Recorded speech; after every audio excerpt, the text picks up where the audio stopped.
जय हिंद दोस्तों, स्वागत है आपका हमारे चैनल मोहित एजुकेशन सेंटर पर। आज हम देखेंगे गणित सब्जेक्ट के बारे में। तो गणित जो कि सीटेट के एग्जाम में पूछी जाती है, 15 नंबर की जो डायरेक्ट सब्जेक्ट से होती है और 15 नंबर जो कि शिक्षण से पूछा जाता है। तो आज हम जो सब्जेक्टिव टाइप का गणित होगा उसके बारे में पढ़ेंगे। और इसमें हमारा जो सबसे पहला टॉपिक है वो है संख्या पद्धति। संख्या पद्धति यानी नंबर सिस्टम। तो सबसे पहले हम जानेंगे कि संख्याएं क्या होती हैं, यानी नंबर सिस्टम जो होता है वो क्या होता है। तो संख्या क्या होती है ये उसके बारे में जानते हैं। संख्या तो संख्या किसे कहते हैं। तो संख्या वह होता है कि जो गणित की वह इकाई जिसके माध्यम से हम किसी माप तौल परिमाण यानी किसी नाम या किसी चीज को हम व्यक्त कर सकते हैं, वह कहलाती है हमारी संख्या।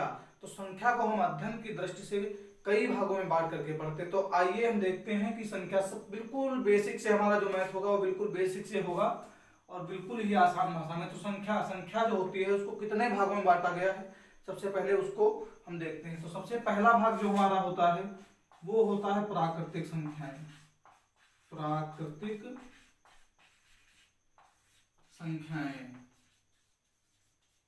संख्याएं इंग्लिश में हम इनको नेचुरल नंबर के नाम से जानते हैं। ये संख्याएं क्या होती हैं, ये संख्याएं एक से स्टार्ट होकर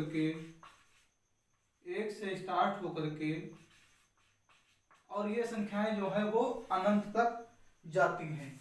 तो जो हमारी प्राकृतिक संख्याएं हैं वो एक से स्टार्ट होकर के अनंत तक जाती हैं। तो यानी और दूसरी हमारी है पूर्ण संख्याएं।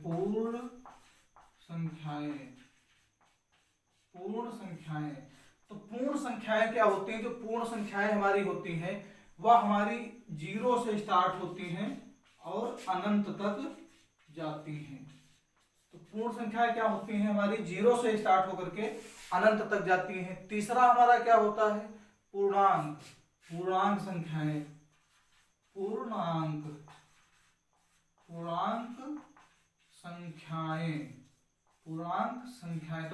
संख्याएं क्या होती हैं, पूर्णांक संख्याएं वह संख्याएं होती हैं जिनको हम एक स्केल पे डिनोट करते हैं। यानी ये नकारात्मक भी होती हैं और सकारात्मक भी होती है। नकारात्मक मतलब माइनस में भी होती है और प्लस में भी होती हैं। तो आइए इनको देखते हैं। मान लो ये हमारी एक स्केल है और यहाँ पर हमारा एक पॉइंट है जहां पर जीरो को दर्शाता है, फिर 1, फिर 2, फिर 3, फिर 4 और ऐसे चल करके ये अनंत तक जाता है। इसी तरीके से यहाँ पर 1, 2, 3, 4 और ये ऐसे कर करके अनंत तक इधर भी आता है। तो संख्याओं को मुख्य रूप से इन्हीं 3 भागों में बांटा गया। पहली प्राकृतिक संख्या। तो प्राकृतिक संख्या जो हमारी 1 से स्टार्ट होकर के अनंत तक जाती है। यानी पूछेगा कि यानी जो हमारी 40, 50, 60, 70 यानी जितनी भी संख्याएं हैं जो 1 से स्टार्ट होकर के अनंत तक जाती हैं वो सभी संख्याएं जो हैं वो प्राकृतिक संख्याएं हैं। दूसरा क्या हमारी पूर्ण संख्याएं। तो जो पूर्ण संख्याएं हैं यानी होल नंबर्स, हम उन संख्याओं को कहते हैं जो संख्याएं 0 से स्टार्ट होती है। प्राकृतिक होंगी वही 1 से, लेकिन उनके पहले क्या लग जाएगा, 0। तो जो संख्याएं 0 से स्टार्ट होती है जैसे 0, 1, 2, 3, 4, 5, 6 यानी अनंत तक कुछ भी हो जाए, 100, 200, 5000, 10,000, अरब, 10 करोड़, वह सभी हमारी क्या होंगी, पूर्ण संख्याएं। और जो हमारे पूर्णांक संख्याएं होती हैं, इंटीजर्स जो हमारे होते हैं, पूर्णांक का मतलब होता है पूरी संख्या। यानी कोई ना वह दशमलव में होनी चाहिए ना वह किसी भिन्न में होनी चाहिए, वह पूरी संख्या होनी चाहिए, वह हमारी क्या होती है, पूर्णांक। तो पूर्णांक संख्याओं को हम 2 भागों में बांटते हैं, एक नेगेटिव और एक पॉजिटिव। नेगेटिव होगा जिसके आगे प्लस लगा होगा, माइनस लगा होगा, और पॉजिटिव जो होगा वो जिसके आगे प्लस लगा होगा। अब क्वेश्चन यहाँ से कैसे पूछता है, जो हमारा सीटेट है या हमारा एसएससी जीडी का एग्जाम है उसमें जो क्वेश्चन हमारा है वो इन 3 में से कैसे पूछता है। वो पूछता है कि प्राकृतिक संख्याएं, यहां से उठाएगा कि क्या सभी प्राकृतिक संख्याएं जो हैं वो पूर्ण संख्याएं हैं। तो आप देख सकते हैं कि सभी प्राकृतिक संख्या मतलब 1, 2, 3, 4, 5, तो ये पूर्ण संख्याओं में भी आ रहा है 1, 2, 3, 4, 5। तो आपसे पूछेगा कि क्या सभी प्राकृतिक संख्याएं पूर्ण संख्याएं हैं। तो आपका जवाब होगा हाँ, सभी प्राकृतिक संख्याएं क्या है, पूर्ण संख्याएं। लेकिन इसका उल्टा जो होगा वो क्या होगा कि सभी पूर्ण संख्याएं प्राकृतिक संख्याएं हैं। तो सभी जो पूर्ण संख्याएं हैं क्या वो प्राकृतिक संख्याएं हैं। इतनी जो यहां से है 1, 2, 3, 4, 5 वो तो है प्राकृतिक संख्याएं, लेकिन क्वेश्चन ने क्या पूछा कि सभी पूर्ण संख्या, तो सभी में क्या लगा है 0। तो सभी पूर्ण संख्याएं जो है वो प्राकृतिक संख्याएं नहीं है। उसी प्रकार से आपसे पूछेगा कि क्या सभी पूर्ण संख्याएं होल नंबर, क्या सभी होल नंबर की पूर्ण संख्याएं जो है वो पूर्णांक है? तो आप देखेंगे कि यहाँ 0 से स्टार्ट है और यहाँ भी 0 से क्या है, स्टार्ट है। तो आप कहेंगे कि हाँ सभी जो पूर्ण संख्याएं हमारी हैं वो सभी क्या है, पूर्णांक हैं। लेकिन इसके अगर उल्टा पूछ ले कि सभी पूर्णांक क्या हमारी पूर्ण संख्याएं हैं, तो क्या सभी पूर्णांक पूर्ण संख्याएं हैं? तो सभी पूर्णांक हमारा यहाँ 0 से तो यहाँ तक है, लेकिन आगे हम माइनस में रहिए, तो हमारी जो सभी पूर्णांक जो हैं वो पूर्ण संख्याएं नहीं है। उसी प्रकार से इसमें क्वेश्चन पूछता है कि जो 0 है वो सकारात्मक पूर्णांक यानी पॉजिटिव इंटीजर या नकारात्मक पूर्णांक यानी नेगेटिव इंटीजर है। तो 0 को अगर हम +0 लिखें तब भी कोई फर्क नहीं पड़ेगा, अगर -0 लिखें तब भी कोई फर्क नहीं पड़ेगा। तो क्वेश्चन जो पूछता है कि क्या 0 हमारा कैसा पूर्णांक है, आपको ऑप्शन दे देगा सकारात्मक, नकारात्मक, उदासीन, इनमें से कोई नहीं। तो जो 0 हमारा है वो कैसा होता है, नेचुरल नंबर, नेचुरल नहीं होता है, न्यूट्रल, न्यूट्रल, न्यूट्रल नंबर यानी उदासीन, यानी उदासीन, उदासीन। तो 0 जो हमारा होता है वो ना ही हमारा क्या होगा, पॉजिटिव इंटीजर होगा और ना ही हमारा नेगेटिव इंटीजर होगा। तो जो 0 होगा वो कैसा होगा, जो 0 होगा वो हमारा उदासीन होगा। अब यहाँ तक प्राकृतिक संख्याएं, पूर्ण संख्याएं और पूर्णांक संख्याएं ये अच्छी तरीके से समझ में आ गई होंगी। अब दूसरा क्या बांटता है, दूसरा बांटता है सम संख्याएं, चौथा क्या होता है, सम संख्याएं, सम संख्याएं और विषम संख्याएं, और विषम संख्याएं। तो जो सम संख्या होती है और जो विषम संख्या होती है ये क्या होती है, तो जो सम संख्याएं वह संख्याएं होती हैं जो 2 से पूर्णतः कट जाएं। जैसे कि यहाँ पर हम दे दें 12, तो 12 क्या हो रहा है, 2 से कट रहा है, 2 × 1 = 2, 2 × 6 = 12, यानी 2 का भाग 12 में जा रहा है। तो वह संख्याएं जो 2 से पूर्णतः विभक्त हो जाएं यानी कट जाएं, वो संख्याएं हमारी क्या होती हैं, पूर्ण संख्याएं होती हैं। कौन कौन सी होती है, 2 से कौन कौन सी कट जाएगी, 0 2 से हमारा कट जाएगा, और हमारा 2 2 से कट जाएगा, फिर हमारा 4 कट जाएगा, 6 कट जाएगा, 8 कट जाएगा। इस तरीके से 2 के अंतराल पर चलता रहेगा, इनफाइनाइट तक चला जाएगा। अच्छा 0 कैसे कट जाएगा 2 से, जैसे कि अगर हम मान लो 0 को भाग दें 2 से, 0 को भाग दें 2 से, यानी 2 को भाग अगर हम दे दें 0 से, तो 0 बार में जाएगा तो 0 हो जाएगा। तो ये पूरा 2 से क्या हो रहा है, कट रहा है। तो इसका मतलब ये क्या होगा, ये 0 क्या होगा, एक सम संख्या होगी। विषम संख्याएं क्या होंगी, विषम संख्याएं वह संख्याएं होती हैं जो 2 से ना कटें, जो 2 से ना कटें, वो संख्याएं कौन सी होती हैं, विषम संख्याएं होती हैं। अच्छा विषम संख्याएं कौन कौन सी हैं, जैसे 1 हो गया ये 2 से नहीं कटेगा, 3 हो गया ये भी 2 से नहीं कटेगा, 5 हो गया ये भी 2 से नहीं कटेगा, 7 हो गया ये भी 2 से नहीं कटेगा, 9 हो गया ये भी 2 से नहीं कटेगा, फिर 10 कट जाएगा, 11 होगा 2 से नहीं कटेगा, फिर 13 2 से नहीं कटेगा, फिर 15 2 से नहीं कटेगा, और इस तरीके से इनफाइनाइट तक चलती रहेंगी। तो क्या समझ में आया कि जो हमारी सम संख्याएं होंगी वो 2 से जो कट जाएंगी वो संख्याएं क्या कहलाएंगी, सम संख्या कहलाएगी। और वह संख्याएं जो 2 से नहीं कटे, वह संख्याएं जो 2 से नहीं कटे वो संख्याएं क्या कहलाएंगी, विषम संख्याएं कहलाएंगी। तो इतना अच्छी तरीके से समझ में आ गया होगा। अब आपसे क्वेश्चन पूछता है, इसमें सम संख्याओं से जो क्वेश्चन पूछता है सीटेट वगैरह में, वो आपको ऑप्शन दे देगा कि सबसे छोटी सम संख्या कौन सी है, सबसे छोटी सम संख्या कौन सी है। ऑप्शन दे देगा 0 2 4 1। तो इसमें आपको बताना होगा कि सबसे छोटी सम संख्या कौन सी है। तो सबसे छोटी जो सम संख्या है, तो 0 का तो कोई मतलब ही नहीं, ना छोटा ना बड़ा, ना ये तो उदासीन होता है। तो सबसे छोटी सम संख्या कौन सी है, 2। सबसे छोटी सम संख्या 2 हो गई। उसी प्रकार से आपसे पूछ लेगा कि सबसे छोटी जो है वो विषम संख्या कौन सी, सबसे छोटी विषम संख्या, तो वो क्या हो जाएगा 1। सबसे छोटी विषम संख्या इसमें कौन सी, 1, तो आपका आंसर हो जाएगा 1। आप संख्याएं होती हैं उनके बीच अंतराल कितने का होता है, तो जो सम संख्याएं होती हैं उनके बीच अंतराल हम यहाँ से देख रहे हैं 0 से +2, +2 से +2, फिर यहाँ से चले +2, फिर यहाँ से चले +2, फिर यहाँ से चले फिर +2 होगा, यानी 2 का अंतराल होगा। इसी प्रकार से जो हमारी होंगी विषम संख्या, इनमें भी कितना का अंतराल चलता है, +2 +2 +2 +2, यहाँ पर भी देखा +2, और इसी तरीके से हमारा क्या होता चला जाएगा, यानी +2 +2 करते चले जाएंगे तो हमारी सम संख्या और विषम संख्याएं मिलती चली जाएंगी। तो यहाँ तक कोई दिक्कत नहीं होनी चाहिए। फिर क्या कहते हैं, 5 भागों में बांट दिया। अब हमारा जो मेन भाग आता है वो आता है एक भाज्य संख्याएं और एक अभाज्य संख्याएं, एक भाज्य संख्याएं और एक अभाज्य संख्याएं। भाज्य, तो भाज्य संख्या क्या होती है, भाज्य संख्याएं वह संख्याएं होती हैं जिनके 2 के अतिरिक्त कोई एक अन्य गुणनखंड होगा, 2 के अतिरिक्त कोई अन्य फैक्टर होगा, वह संख्याएं क्या होती हैं, भाज्य संख्याएं। तो परिभाषा पहले लिख लीजिए, वह संख्याएं जिनका फैक्टर 2 से अधिक हो, भाज्य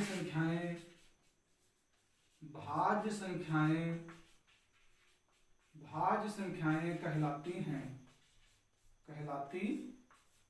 हैं।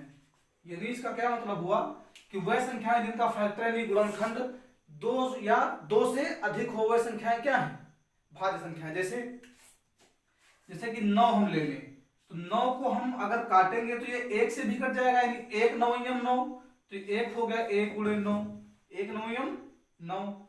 एक तो ये स्वयं का होता है, एक हो गया 3 गुणे 3, यानी एक जो हमारा 9 होगा वो होगा 3 गुणे 3, तो बराबर क्या हो जाएगा 9। तो इसके 2 फैक्टर तो हो गए, एक फैक्टर क्या होगा 9 गुणे 1, यानी 9 एकम 9। तो यहां पर हमने देखा कि वह संख्याएं जिनका 2 या 2 से अधिक फैक्टर हो, वह संख्याएं क्या 2 से क्या हो अधिक फैक्टर हो, वह संख्याएं क्या, कौन सी संख्याएं कहलाती हैं, अब भाज्य संख्या, वह संख्याएं भाज्य संख्याएं। अब भाज्य संख्याएं कौन कौन सी हैं वो देखते हैं। अगर हम यहाँ 1 देखें तो 1 क्या भाज्य संख्या है, एक ही से तो कटेगा, अन्य तो किसी से कटेगा नहीं, मतलब इसका केवल एक ही फैक्टर है। लेकिन परिभाषा में क्या होता है, जिसके 2 से अधिक फैक्टर हो, तो ये भी हमारी कौन सी संख्या, भाज्य संख्या नहीं होगी। अब देखते हैं 2, क्या 2 भाज्य संख्या है, 2 1 तो या 1 से कट जाएगी, यानी 2 बराबर क्या होगा 2 गुणे 1, और 1 या स्वयं 1 से कट जाएगी, तो ये इसके 2 ही फैक्टर हो रहे हैं।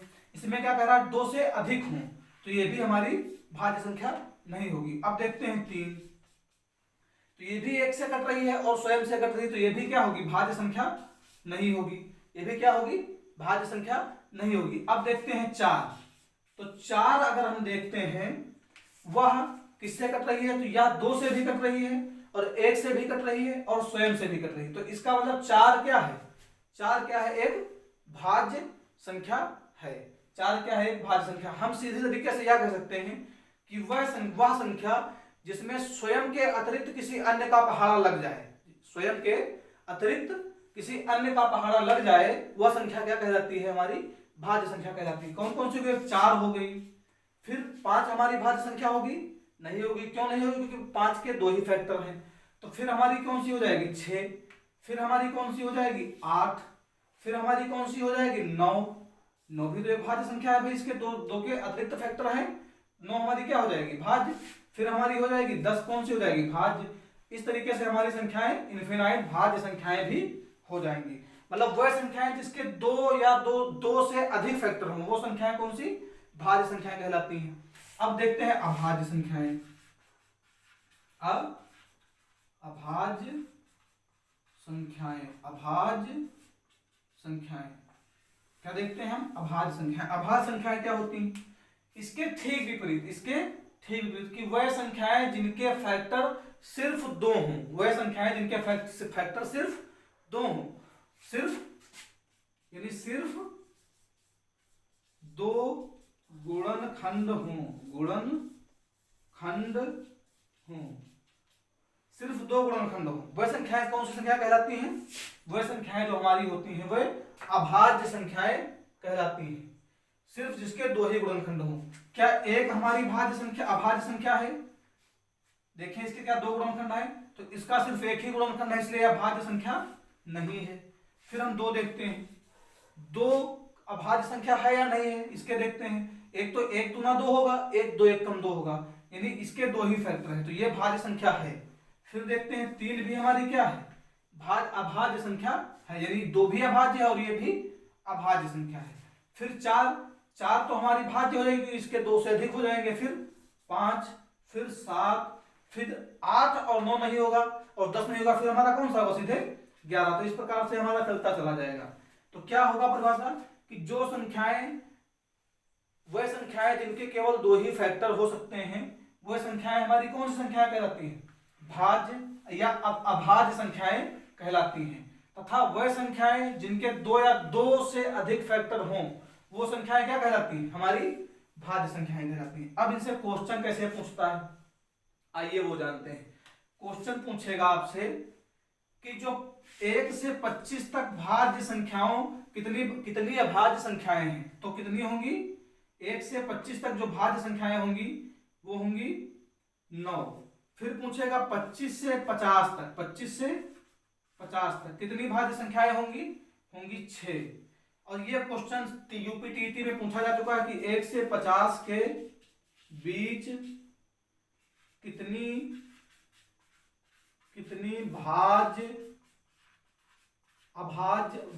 अभाज्य संख्या होंगी।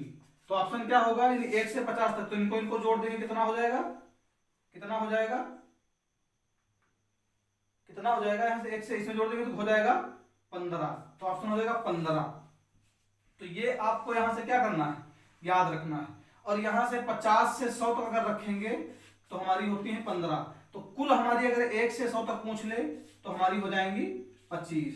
कितनी हो जाएंगी, 25 अभाज्य संख्याएं। अब इनमें से कैसे क्वेश्चन पूछेगा, आपको ऑप्शन दे देगा कि निम्न में से सबसे छोटी अभाज्य संख्या, निम्न में से सबसे छोटी अभाज्य संख्या। तो सबसे छोटी अभाज्य संख्या यहाँ पर देखें कौन सी है, एक क्या अभाज्य है, एक अभाज्य नहीं है, तो सबसे छोटी अभाज्य संख्या कौन सी, 2। इसी प्रकार से इसमें भी पूछ लेगा निम्न में से सबसे छोटी भाज्य संख्या, तो सबसे छोटी भाज्य संख्या जो है कौन सी है, वो हमारी 4 है।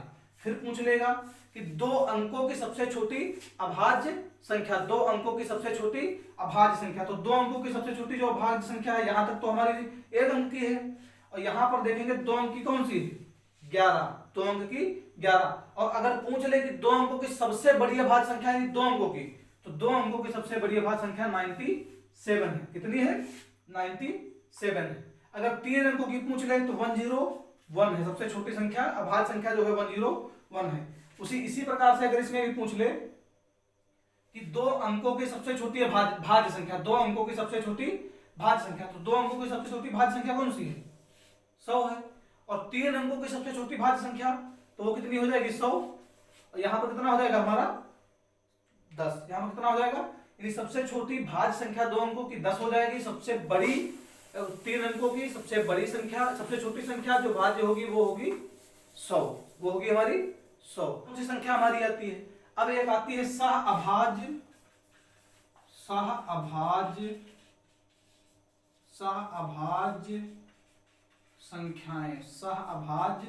संख्याएं। तो सह अभाज्य संख्याएं क्या होती है, सह अभाज्य संख्याएं वह होती हैं जिन संख्याओं के बीच का HCF 1 हो, यानी मासापा जो है वो 1 हो। HCF और LCM हम आपको जब पढ़ाएंगे तो उसमें आपको विस्तृत बताएंगे। जैसे 2 ले लिया और 3 ले लिया, तो इसके बीच का जो हमारा HCF होगा वो क्या होगा, HCF क्या होगा, 1 होगा। HCF जो होगा 1 होगा, यानी ये हमारी कौन सी संख्या है, सह अभाज्य। जैसे हमने 5 और 4 ले लिया, इसके बीच में जो हमारा HCF होगा वो क्या होगा, 1 होगा। तो यह हमारी क्या है, सह अभाज्य संख्या है, सह अभाज्य संख्या। तो ये आप समझ गए होंगे कि वह संख्या है जिनके बीच का LCM और वो HCF जो होता है वो 1 होता है, वो हमारी कौन सी संख्या कहलाती है। हमारा जो आता है वो क्या आता है, परिमेय संख्याएं। परिमेय संख्याएं।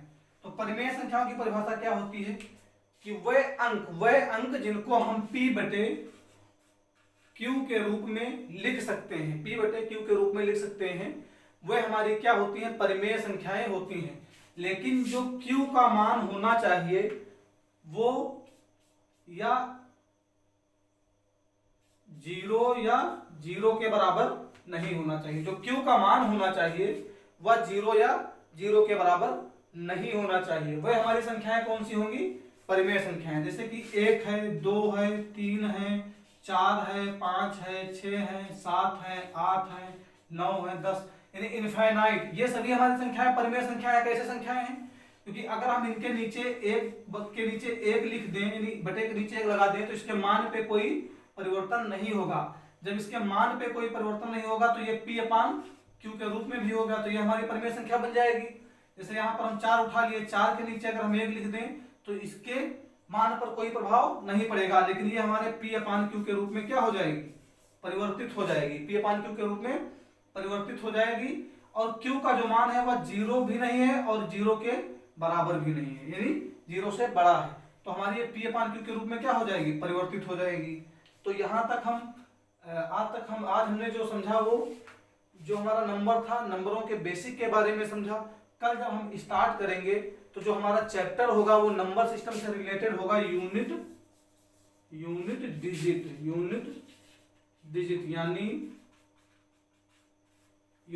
यानी इकाई का